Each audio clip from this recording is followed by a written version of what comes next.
A paz de Deus, mais uma vez me encontro aqui junto com vocês para o nosso raciocínio de acordo com a palavra de Deus.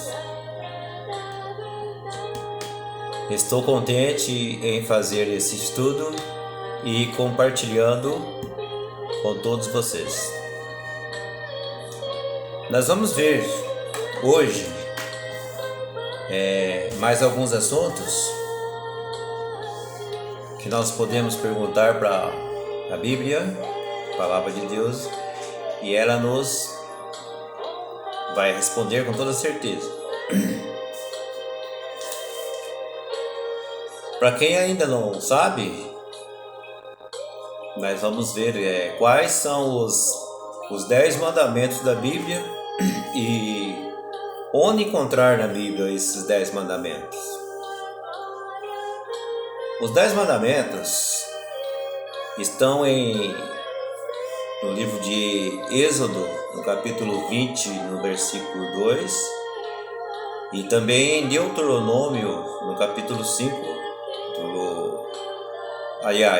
capítulo 5, versículo 6 até o 21.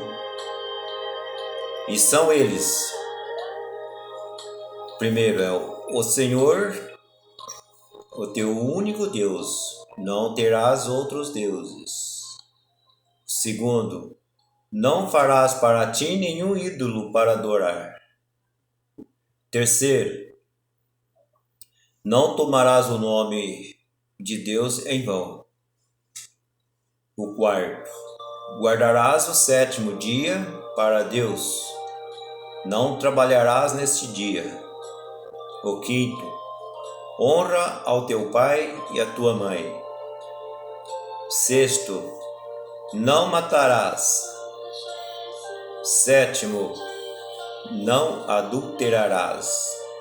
O oitavo, não furtarás. O nono, não darás falso testemunho contra alguém. E no 10º, não cobiçarás o que pertence a outro.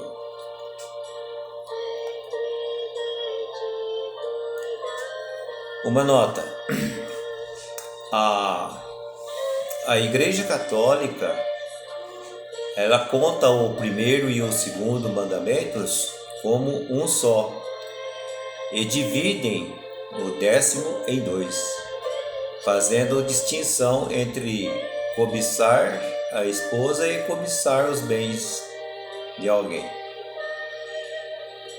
Deus deu estas 10 regras que ficaram conhecidas como os 10 mandamentos a Moisés no Monte de Sinai, conforme nós vemos em Êxodo, no capítulo 34, versículo 27 e 28. Foram escritos em 2 tábuas de pedra que foram colocadas dentro da Arca da Aliança. Os 10 mandamentos resumem todas as regras da Bíblia para uma vida santa. O maior mandamento que está acima de todos é amar a Deus de todo o teu coração, de toda a sua alma, de todo o seu entendimento e de todas as suas forças. Deuteronômio, capítulo 6, no versículo 5. Muitas tradições colocam este como o primeiro mandamento, em conjunto com o resto dos 10 mandamentos.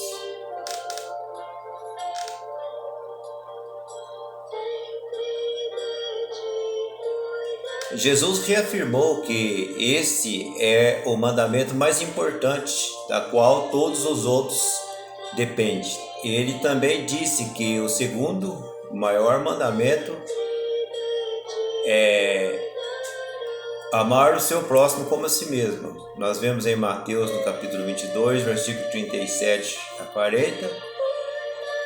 Então, para cumprir os mandamentos, precisamos amar a Deus acima de tudo, amar os outros e amar a nós próprios.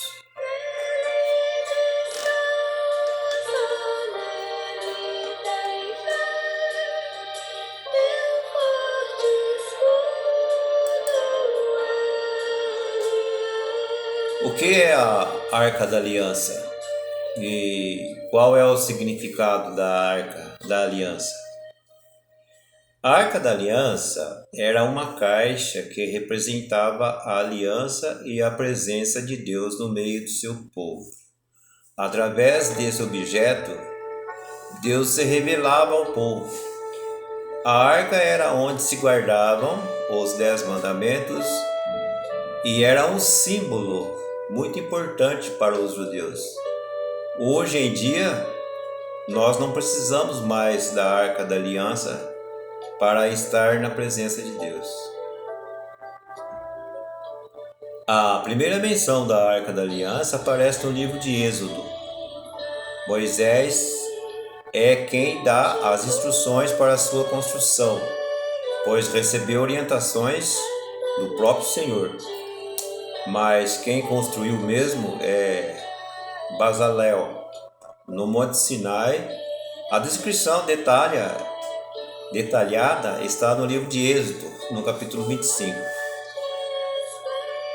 Havia outros nomes para a arca, tais como Arca do Concerto, Arca do Testemunho, Êxodo 25, versículo 22. Arca do Senhor, 1 Samuel, capítulo 4, versículo 6. Arca de Deus, 1 Samuel, capítulo 4, no verso 18. E a Arca da Aliança, em Josué, no capítulo 3, no versículo 6. A arca simbolizava o trono e majestade de Deus e a sua infinita bondade. A sua significação fala-nos da relação, quer dizer, da aliança entre Deus e o seu povo, remetendo a figuras do passado e do futuro.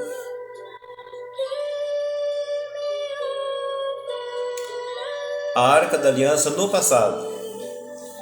Esse mobiliário fazia lembrar a lei, a santidade e soberania de Deus no meio do seu povo. Anteriormente, quando Israel estava em êxodo no Egito, para a terra prometida, a presença do Senhor no meio deles era representada pela coluna de nuvem de dia e uma coluna de fogo durante a noite. Essa nuvem e fogo simbolizavam que Deus os direcionava, protegia e cuidava pelo caminho. A presença milagrosa de Deus era perceptível por todos. Era um sinal da bondade de Deus e da sua habitação no meio dos seus filhos. Depois, com a fixação do lugar de adoração no tabernáculo e posteriormente no templo, a Arca da Aliança passou a ser a referência da presença divina. Tal como a nuvem e coluna de fogo que acompanhava o povo na sua jornada. A arca continha no seu interior lembretes importantes. O povo escolhido por Deus tem a necessidade de voltar-se para Deus plenamente, em amor, confiança e santificação. Agora, a Arca da Aliança e a sua prefiguração. Essa caixa de madeira pormenorizada por Deus tem significados que podem ultrapassar a nossa compreensão atual sobre sua representação futura. Em Hebreus capítulo 8, no versículo 5, no entanto, toda a plenitude do seu sentido apontava para a pessoa e obra de Jesus Cristo, como sombra e figura das coisas vindouras. A arca representava a manifestação da glória de Deus. Cristo foi manifestado em carne. 1 Timóteo capítulo 3, no verso 16. O encontro, quer dizer, a comunhão de Deus com o seu povo. a santidade de Deus, a presença, quer dizer, a habitação do Senhor junto ao seu povo. Cristo habitou entre nós, conforme João capítulo 1, no verso 14. A proteção de Deus, a purificação e perdão dos pecados do povo, o Cordeiro de Deus que tira os pecados do mundo, conforme nós vemos em João, no capítulo 1, no versículo 29, a necessidade de resgate e restauração do povo para caminhar com o Senhor, a glória do reino de Deus. Cristo em nós é a esperança da glória. Nós vemos em Colossenses capítulo 1, versículo 27. Como era a Arca da Aliança? A Arca da Aliança ela foi construída de acordo com as medidas e os detalhes que Deus concedeu a Moisés e era a parte central do tabernáculo. Nós vemos em Êxodo no capítulo 25. A Arca da Aliança era um baú retangular feito de madeira de acácia e revestido por dentro e por fora de ouro puro. Tinha 1,10 m, equivalente a 2,5 côvados, de comprimento e 70 cm, 1,5 côvados, de largura e altura. Seus lados tinham uma moldura de ouro puro à volta. Nós vemos isso em Êxodo no capítulo 25, versículo 10 e 11. A tampa da arca era de ouro e tinha 2 querubins virados um para o outro, cujas asas cobriam a tampa. Nós vemos também em Êxodo, no capítulo 25, no verso 17 a 20. Eu vou fazer um pequeno intervalo para nós dividirmos em blocos, para não ficar muito cansativo. Ok, irmãos? Até breve.